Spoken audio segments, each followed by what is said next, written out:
guys, it's Cassidy, and this is the 11th episode of What's Up Lively. In this episode, we have some footage from the Junior Boys Basketball Tryouts and a quick slideshow from our Remembrance Day, so here we go.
My great-grandfather's name was Alex Steblock.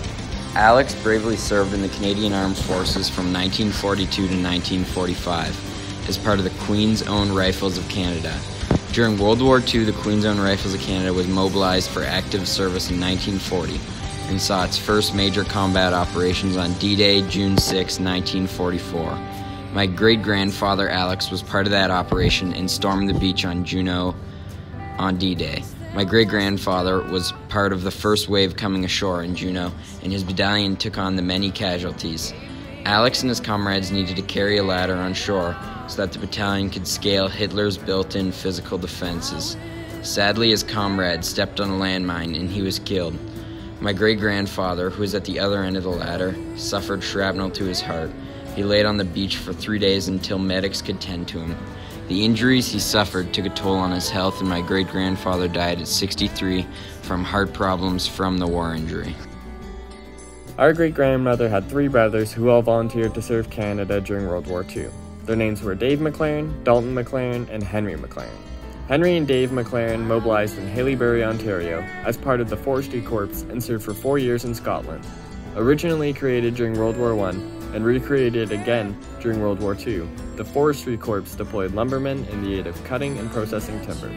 Approximately 24,000 Canadian men served in this strategic role, creating barracks, trenches, ammunition cases, and roads. Deploying men to serve in Europe from Canada was considered much safer than shipping timber-related supplies across the ocean, where there was heightened risk of U-boat attacks. Many of these lumbermen also served in the infantry, volunteering when they were called to arms. Our other great-uncle, Dalton McLaren, was a member of the Queen's Own Rifles of Canada.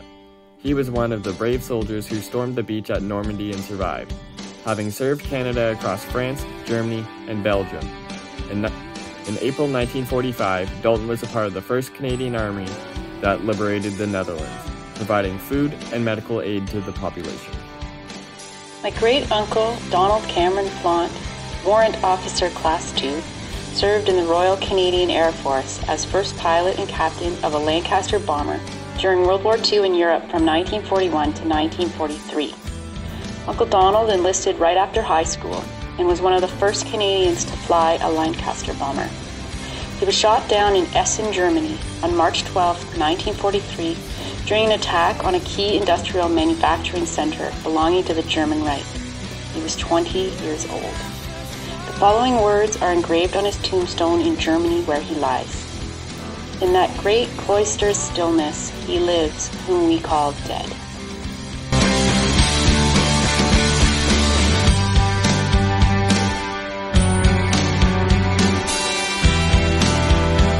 Alright, and that's it for this episode. I'll see you guys next week, and that's what's up, Lively.